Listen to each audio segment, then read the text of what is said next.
आप सभी को अपने इस यूट्यूब चैनल पर स्वागत करता हूं। तो दोस्तों, आज हम इस वीडियो में हॉस्पिटल से रिलेटेड कुछ मेडिकल टर्म्स के बारे में बात करेंगे।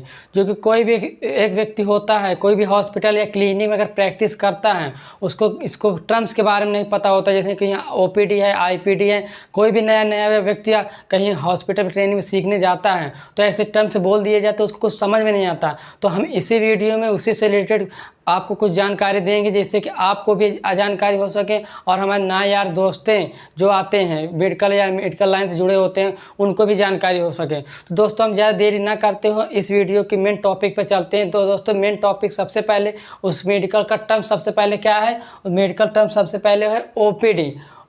ओपीडी का फुल फॉर्म क्या होता है? Out patient department. यानी कि ओपीडी का मतलब आउट पेशेंट डिपार्टमेंट। इसका मतलब क्या होता है?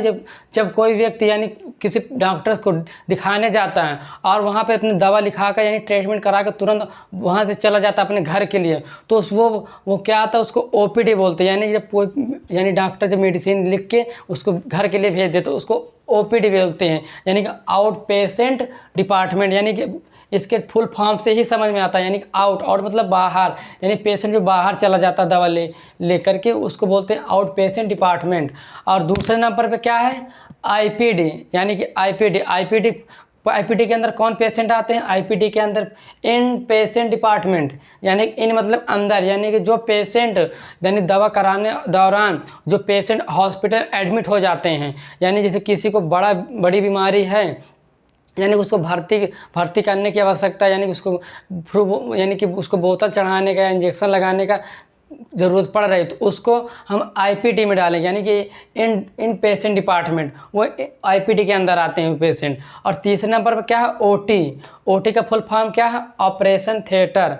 इसमें क्या होता है? ये ऑपरेशन थिएटर, यानी कि जहाँ पे किसी ऑपरेशन में, यानी कि ऑपरेशन थिएटर में ऑपरेशन होते हैं, यानी सर्जरी होती है, तो वहाँ पर उसको हम क्या बोलते हैं? Operation theatre. शॉर्ट फॉर्म में क्या बोलते हैं? ओटी। और चौथे नंबर पर क्या है? आईसीयू का फुल फॉर्म क्या है? Intensive care unit. यानी आईसीयू का फुल फॉर्म होता है इंटेंसिव केयर यूनिट।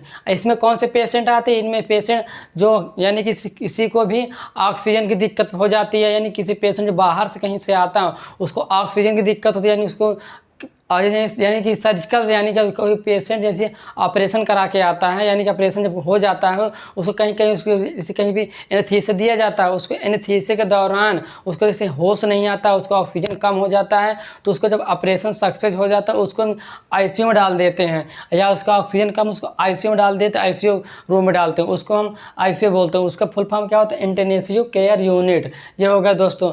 और पाँचवें नंबर पर क्या है? पाँचवें नंबर पर क्या है? एमआईसीयू का मतलब फुल फॉर्म क्या होता है? Medicine intensive care unit. इसके अंदर यानी कि मेडिसिन से रिलेटेड जो पेशेंट होते हैं वो आते हैं, एमआईसीयू मेडिसिन इंटेंसिव केयर यूनिट। आपको दोस्तों समझ में आया। और छठे नंबर पर क्या है? एनआईसीयू क्या मतलब फुल फॉर्म क्या है? नियोनेटल, यानी कि neonatal intensive care unit.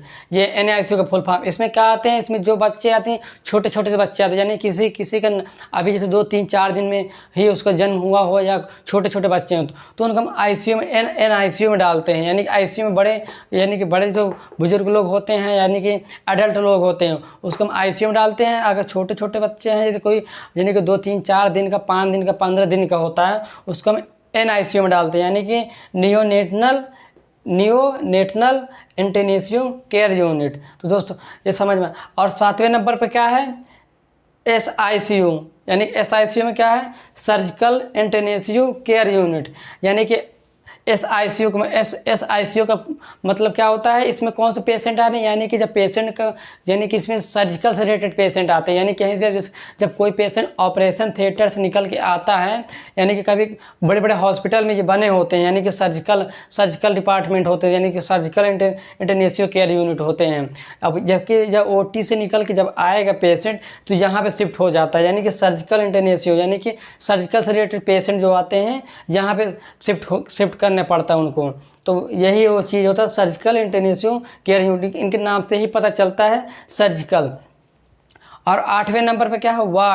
Ward को हम क्या बोलते हैं, इसको वार्ड में क्या बोलते हैं इसको, मतलब ये वार्ड होता है जो होता है जहाँ पे पेशेंट भर्ती किया जाता है, जहाँ पे उसको पूरी तरीके से केयर की जाती है, उसको इंजेक्शन दिया जाता है, उसको बोतल चढ़ाया जाता है, उसको हम वार्ड बोलते हैं। यानी हॉल में जो बने होते हैं, बेड लगे होते हैं, उसको हम वार्ड बोलते हैं।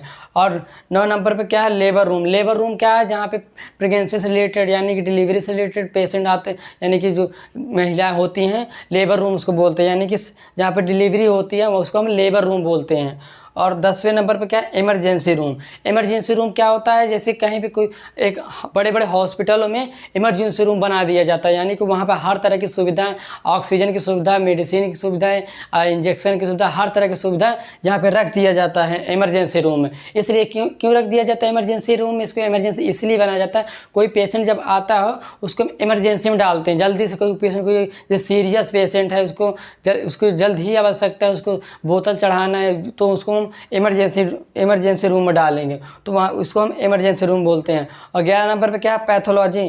पैथोलॉजी क्या होता है, जहाँ पे इसको ब्लड निकाला जाता है, सैंपल निकाला जाता है, जहाँ पे रिपोर्ट बनती है, जैसे CBC की रिपोर्ट बनती है, विडाल टेस्ट का, इस तरह की जो रिपोर्ट बनती हैं वहाँ उसको बोलते हैं पैथोलॉजी। पैथोलॉजी में यानी कि उनको खून की जाँच की जाती है, तो इसको ही हम पैथोलॉजी बोलते हैं।